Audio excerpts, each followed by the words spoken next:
that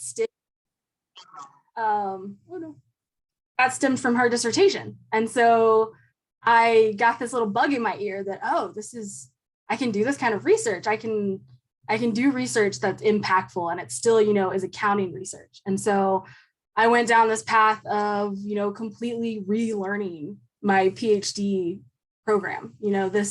My dissertation is a qualitative method, and I wasn't trained in qualitative methods at all. So I was woefully unprepared when I went into my dissertation studies, but it was a great learning process. And, I came out on the other side, kind of a different person. So now an intro to my actual study. When Adam presented his dissertation, he was focused on the overall underrepresentation of Black public accountants in the profession. And I more specifically wanted to narrow in on the career progression of Black public accountants. So these are the statistics from 2020, the Big Four in the US. These are just US statistics. Provided transparency, DEI transparency report. So it was the first time that we could actually, see racial statistics from the firms themselves. And, you can see at the associate level, there's still an underrepresentation. But then as you get up to, senior manager, MD, partner, this retention of Black public accountants just isn't there. And, turnover intentions have been heavily researched in accounting research, just given, the job of public accounting. There is just naturally high turnover. But in one study, they found that Black public accountants experience higher turnover than their white counterparts, and that their turnover was higher than any other racial group. So there's something specifically going on with Black public accountants with their career retention. And so, like I said, this was a qualitative study. So my research questions are fairly broad. First, I wanted to know, what Black public accountants perceive as, barriers or facilitators to their career success. And then what factors influence their decision and whether or not to progress their career. So like I said, I used a qualitative methodology, but more specifically, I used an inductive interpretivist approach.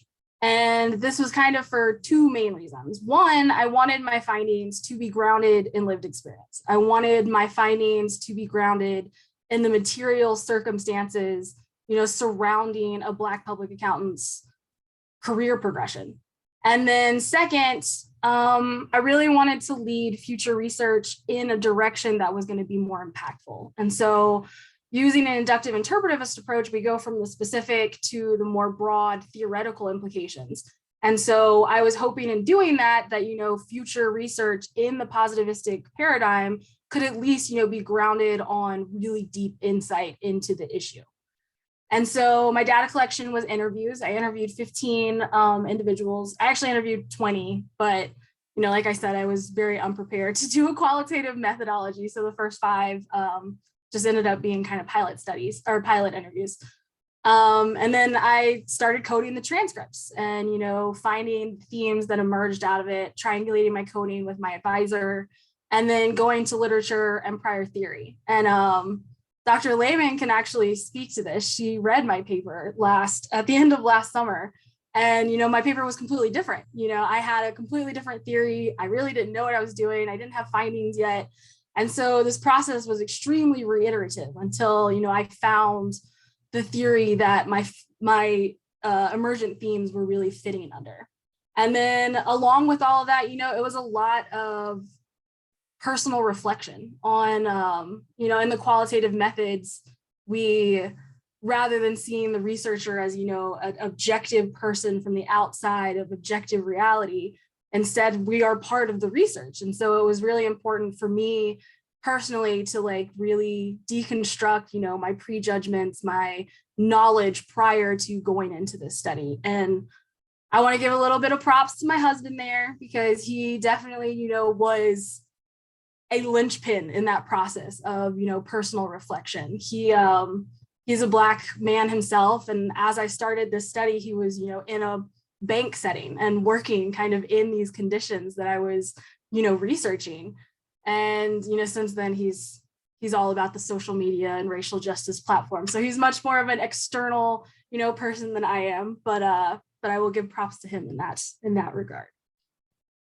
And so from my interviews, kind of two big themes came out. And the overarching theme was just the social aspects of a public accounting career and how important these social processes were. And so I decided to take a social identity approach, which takes, the individual process of identification, how we classify ourselves into roles, and then therefore, incorporate the meanings from those roles and the expectations that society might have for us. And instead, emphasizes the social element to it. We're not identifying ourselves in a vacuum. We identify ourselves within our social historical context. And so social identity theory focuses on the individual as well as the social structures and the interplay of them both. And so it adopts the relational ontology. And, the motivation behind us, undertaking these processes is twofold. One, to get confidence and self-esteem and get a self-concept of who we are in regards to, our social context. And then also to reduce our uncertainty in our environment. If we can, go around in social context and based off of historical, stereotypes, assumptions, all of these things, we can reduce, what might happen in this interaction. And then more specifically, underneath the social identity approach, I looked to the paper of Hornsey and Hogg 2000. And they specifically discuss, how these social identities can be nested within one another. So we can have, superordinate categories, and then how the prototype is constructed, how subgroups can be integrated, and then the behaviors that might come about from these integration strategies. And so within an organization, within a public accounting firm, we can think of, our subgroup identities would be, I'm a female, I'm Asian, I'm of a certain age, all of these things. And then the superordinate identity would be my professional identity as a public accountant. And then, I could identify with KPMG as an organization because that's where, I was working. And so a lot of prior accounting research in the positivistic paradigm, a lot of the behavioral survey research actually does look at these superordinate, identities, the professional and the organizational identity, and how, improving these can improve job satisfaction or can reduce burnout. And because of the way that public accounting was, constructed, the professional closure strategies that were used to, garner the elite status of public accounting as a profession, this identity, this superordinate professional identity has been racialized and gendered. And so in my setting, I specifically employ the white leader prototype to represent, the in-group prototype that individuals are socialized to in this setting. And this was a construct developed from Nika Logan in 2011, and she developed it in a public relations setting. But it very much, the setting very much applies to public accounting. In public relations, they've had decades of trying to increase diversity and just no meaningful shift in terms of leadership. And so she defines it as a historically constituted formation that organizes professional roles along racialized lines in ways that privilege people who are considered part of the white racial category. And this prototype communicates the notion that white leadership is normal and that it's neutral and natural rather than the outcome of racialized practices. And then to go further with Hornsey and Hogg's 2000 paper, so they talk about, integration strategies. How can we get, subgroups to work or to coexist underneath a superordinate identity? And there's two broad approaches to this. So one is assimilation, where, the lower status subgroup adopts the values and norms of the dominant group. And then there's also multiculturalism, where these two identities remain distinct identities. One doesn't, eclipse the other. And it's known as dual identification, where your subgroup identity and your superordinate identity are both respected. And from prior research, we know that early career public accountants are socialized to a homogeneous professional identity, that they are socialized to this in-group prototype, so that, when you send a public accountant out to a client, that, it's going to be the standard same person over and over, and you can feel comfortable in that sense. Also really important to their discussion and my findings is the idea of identity threat. And so identity threat can happen at, the professional identity level or the subgroup racial gender level. And at the superordinate level, it can happen if the status of that in-group prototype is threatened. So, individuals that do identify with the white leader prototype and fall within that category, if, racial lines are blurred, that can be a threat. And then also for people that sit outside of that prototype, it can be a threat to their professional identity that they can't break through. And then it can happen also at the subgroup level due to distinctiveness threat. Our subgroup identities, they are important to us. Me identifying as a female is important to me. So, going into a public accounting setting and having to drop some of that identity or repress some of that identity in order to, take on the shape of this in-group prototype, that can really threaten me on a personal level. And this identity threat can provoke behaviors for us to enhance our social identity or protect it from, in other words, invasion. And then also my second theoretical lens is practice theory. And so I specifically looked to the theory developed from Jansen and Steyer 2019. And they specifically, provide this theoretical argument to speak to, 21st century organizations that seem to, adopt the discourse of diversity and seem committed to diversity when no actual change is happening. And they point to the fact that you have to look at the actual material practices of the individuals within the organizations if you want to understand how the organizations are functioning in this regard. And so, it's already been highlighted in previous accounting research that firms, do adopt the language of diversity without actually, changing cultural norms because they adopt it in a way of production. Diversity is important to remain a viable business. Diversity is a good productivity, increaser. It's not that, diversity is good because racism sucks. It's diversity is good because it's a business decision. And so I had 15 participants. It was about half and half male and female, ranging from senior associate. And then I did have 2 partners that I talked to. A good mix of Big Four and non-Big Four. I thought it was interesting that, a handful of people that I talked to worked at multiple firms, if not, multiple offices within one firm. And then a lot of them did come from the South, just given my personal connections and who I was able to get to and talk to.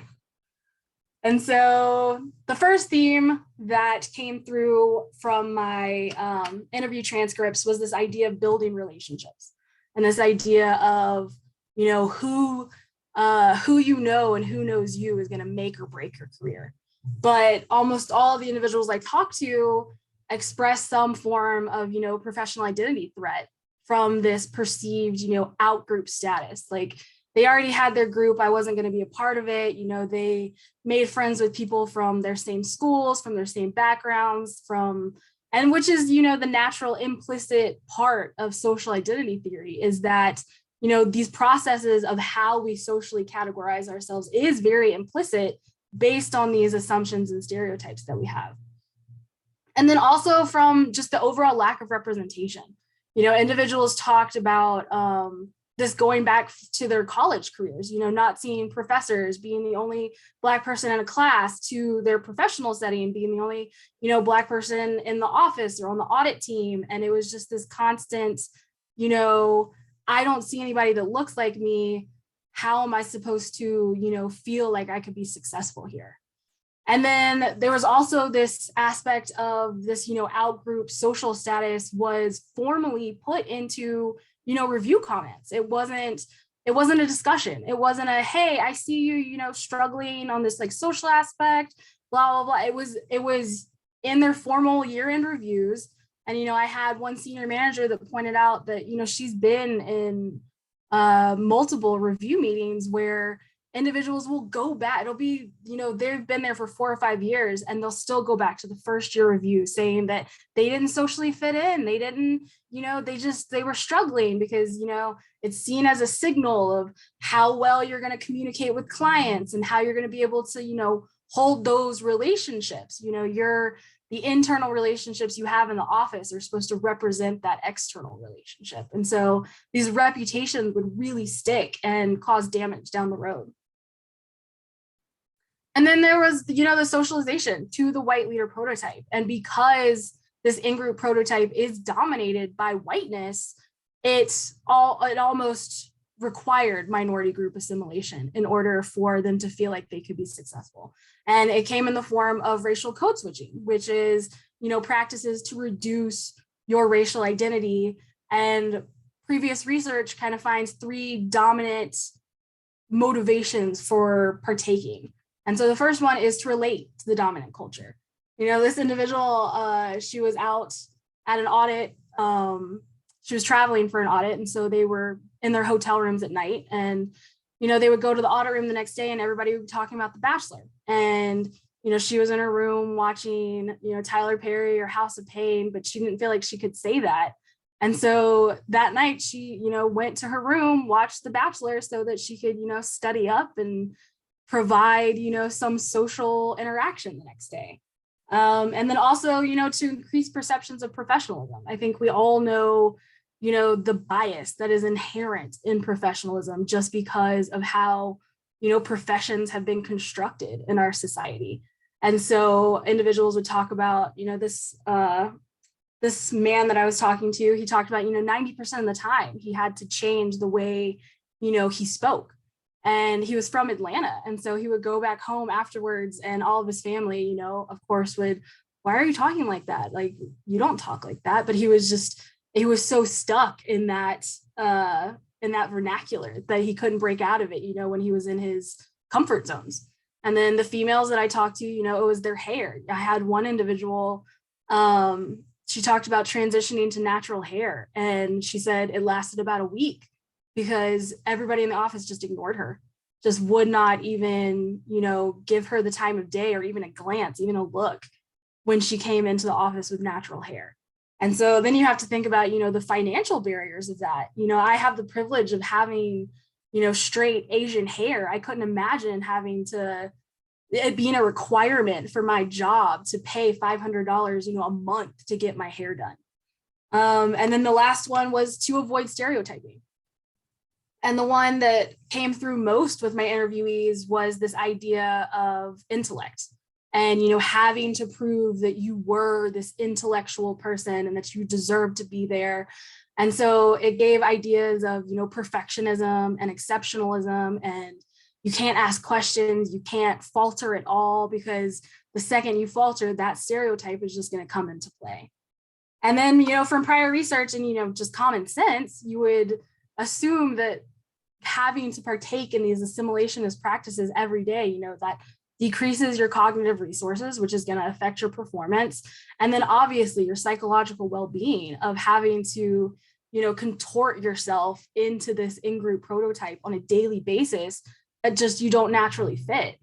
And then I think it's an important note that almost all of the people that I talked to talked about attending PWIs, predominantly white institutions, before entering the profession, and how, putting themselves in that hostile environment prior to their career was necessary for them to learn to be comfortable being uncomfortable. And so this kind of represented the first impetus that I found for a lot of the individuals I talked to leave, or to leave their office, to leave their firm and try another. But it was this idea of just inauthenticity, that they couldn't be themselves, that, they knew the rules of the game, they knew what prototype they had to fit into, but that they didn't want to.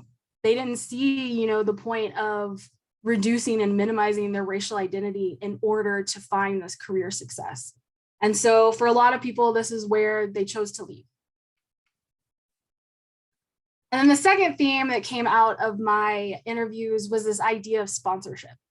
And so you can kind of view this as a formal, advocation for in-group status. And it's similar, it's a developmental relationship. So it's similar to mentorship, but it adds on this, need for a person that has a reputation to put it on the line. Like they're actually risking something for your career, putting their name out there to, sponsor you. And so you can see how this is a natural extension of the relationships that they were building from the get. And so, having difficulty in just building those relationships then led to difficulty in finding sponsorship. And sponsorship was described as absolutely necessary for promotion, especially to, the senior manager, director, partner level. It was necessary for somebody to speak up for you in order to get those long-term promotions. And then also sponsorship is a form of professional validation. So it was interesting, like a few of the people that I talked to, they had so much trouble finding sponsorship, but then would leave the office and go to another office or another firm and they would find it. And, this feeling of, oh, it was me, I like they weren't sponsoring me because I wasn't good enough, to, oh, now I have sponsorship, I see it wasn't me. And so it was just this change in confidence and self-esteem. And then because, this kind of support was so difficult to find from the majority, most of the individuals I talked to found sponsorship from other people of color or women. So they formed these kind of secondary networks that weren't as influential as, a majority member sponsoring them. One, because, there's just not a lot of people of color or possibly women within an office. And so you're asking somebody to sponsor you that might not, see your work on a daily basis, might not be on your engagements. And so that just doesn't have as much pull as somebody that does know your work product. And then also this kind of support was posited as risky for both the majority and for marginalized individuals. So one of the individuals I talked to, he was a director, he said, you can't lift every Black person in the firm, because then you're looked upon as a bit of a Harriet Tubman, Underground Railroad, saving every Black soul in there, and just because they're Black. And so it was this risk of, well, I'm going to put my name on the line for this person, but they're already, viewed in this light, and that's going to reflect back on me that, I'm doing this just for, they're not qualified. I'm just doing it because they're, Black. And so it was risky, for the conservative white males to do it, but it's also risky for the marginalized people. And I thought it was interesting that one of my colleagues here, he's in the program a year behind me. He read my paper at some point and he read this quote and he said that, that's really interesting because the slogan of NABA, which is the National Association of Black Accountants, is to lift while you climb. And so to hear that, that slogan doesn't really, play out in practice, he found that really interesting. And so again, this represented another impetus for leaving a public accounting career. This kind of presented itself in three different ways. I had two individuals that waited for promotion. This one individual was a director. Came time to be nominated for partner. I wasn't given that opportunity, and the partnership opportunity went to a white male who was just a first-year senior manager. And, that happened to him 3 or 4 times over. And he did eventually choose to leave. And now he's a director at the PCAOB. And then also, another route was just to leave professional practice from the get, just realizing that they were never going to find this kind of support. And so, cut their losses. And then, a few people that I talked to, they did move firms or move offices, and they were able to find this kind of support. And so I tried to put a little bit of a visual together as far as, my findings. So from the beginning of their career, it was this idea of professional identity threat. And then that's enforced by just an overall lack of representation. Prior research now, there are 2 studies out that talk about, the daily microaggressions that Black public accountants have to deal with. And then just these implicit social group formations. And then we go into, the socialization of early career public accountants. And for Black public accountants, that means assimilation. And so that led, a lot of them to experience subgroup distinctiveness threat, choose to leave. And then, after that socialization, for the individuals that were willing and able to, assimilate to this in-group prototype, it was finding sponsorship. So there was this other mechanism that, was keeping them from this in-group status and promotion. And so that, again, was where a lot of individuals decided to leave. And one of the partners I talked to, he actually likened this process to, a moving sidewalk, that the individuals that do just naturally fall into this in-group prototype are just kind of going through these processes and these socialization steps without really caring, without really acknowledging that they're happening. And that was the privilege of, being white in public accounting. So in conclusion, if we view the experience requirement that Dr. Hammond talks about in her book extensively, which was basically a de facto, exclusion mechanism, if we view that experience requirement as a form of sponsorship, then we can kind of see how it still operates within the profession. It's just kind of transformed to now operate on this, historical in-group prototype and, the discretion of leadership to provide sponsorship. And so, previous to 1960s, we can see almost complete exclusion from the profession. And since then, we can see racial stratification. And so we can see how this mechanism has been redesigned to, fit within, the rules of the game now, that we are for diversity, we are champions of diversity, but that doesn't mean that, organizational structures should really change.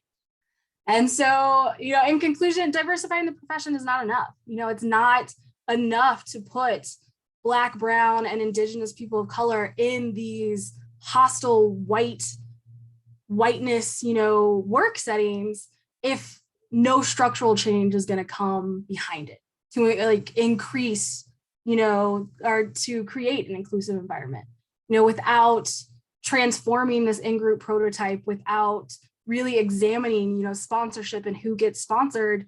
Without structural change, nothing is really going to happen. And like I said, this research was largely to spur future research in this area. And so we could, further look at sponsorship within the profession. We could further look at, strategies to foster dual identification rather than, just defaulting on assimilation. And then to examine these specific, social identity processes, examining professional identity threat, examining these assimilation and distinctiveness threat. And then more, I would like to, include the white leader prototype in future research as well. But thank you. That is all. I'd just like to say thank you very much, Lauren. That was frankly absolutely amazing. Thank you so much. Just a round of applause. That was brilliant. So I'm going to turn off the recording now because we did agree, didn't we? I was a bit slow to start. So you've got recording without the great bit at the front. That's my fault. I apologize. But I'll get it better next time. So let me just stop recording here and then we can maybe jump on to some questions, perhaps. Let me just stop. Let me say...